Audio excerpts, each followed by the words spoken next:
Margaret stood on the rain-slicked sidewalk, her daughter Emma clutched tight against her chest.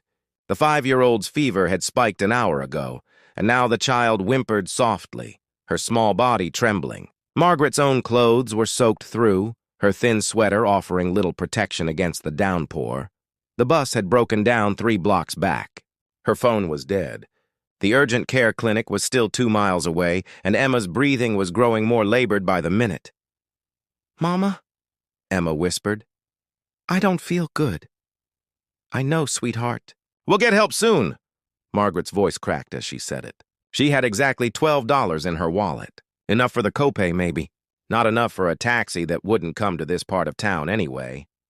That's when the headlights appeared through the sheets of rain. A black sedan pulled up beside them, smooth and quiet. The window lowered, revealing a man in his late 50s. He had silver hair and wore an expensive suit, though his tie was loosened. His eyes, gray and thoughtful, took in the scene with a single glance. "Get in the car," he said. His voice was calm, measured. Not a request. Not quite a command either. Something in between. Margaret hesitated. Every warning her mother had ever given her echoed in her mind. But Emma coughed, a rattling sound that sent ice through Margaret's veins. The man seemed to read her hesitation. He didn't smile or try to charm her. He simply said, "Your daughter needs a doctor. I can get you there in 10 minutes, or you can stand here in the rain." Something in his directness cut through her fear. Margaret opened the back door and climbed in, cradling Emma close. The car was warm. Classical music played softly. The man didn't speak as he pulled back onto the road. He simply drove, his hand steady on the wheel. "The clinic on Riverside?" he asked after a moment. "How did you—" "Only urgent care within 5 miles that takes walk-ins on Sundays." He glanced at her in the rearview mirror. "I'm Thomas, by the way. Thomas Whitmore." Margaret recognized the name. Everyone in town did. Whitmore Industries. The man owned half the commercial real estate downtown. She'd cleaned offices in one of his buildings back before Emma was born. "I'm Margaret," she said quietly. "This is Emma." Thomas nodded. He didn't ask questions. Didn't make small talk.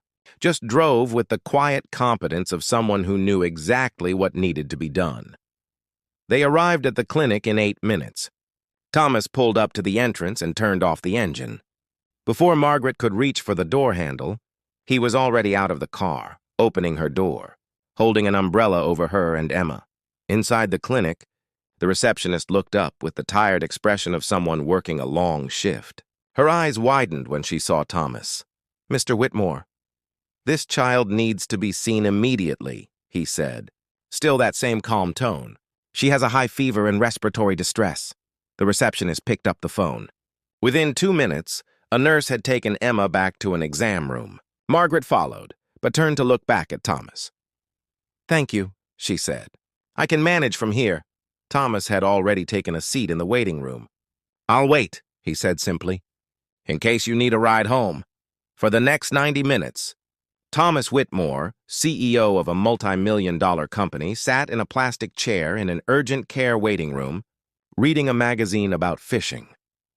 When Margaret finally emerged with Emma, diagnosed with pneumonia, given antibiotics wrapped in a clinic blanket, Thomas stood immediately. "She'll be all right?" he asked. "Yes, thanks to you." Margaret's eyes filled with tears. "If we'd been out there much longer—" "But you weren't," Thomas said gently.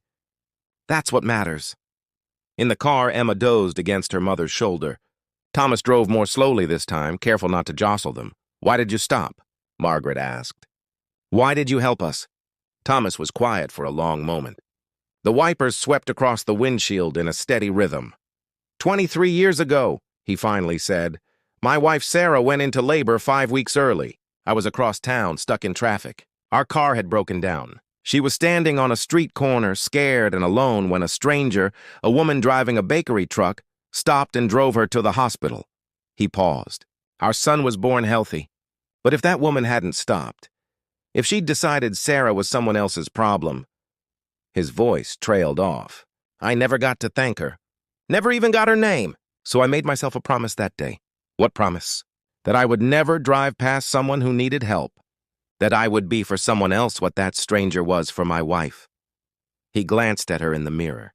Some debts you can't repay directly. You can only pay them forward. Margaret wiped her eyes. Your wife must be a wonderful person. She was, Thomas said softly. She passed away 6 years ago. Cancer. He took a breath. But she would have liked knowing I kept my promise tonight.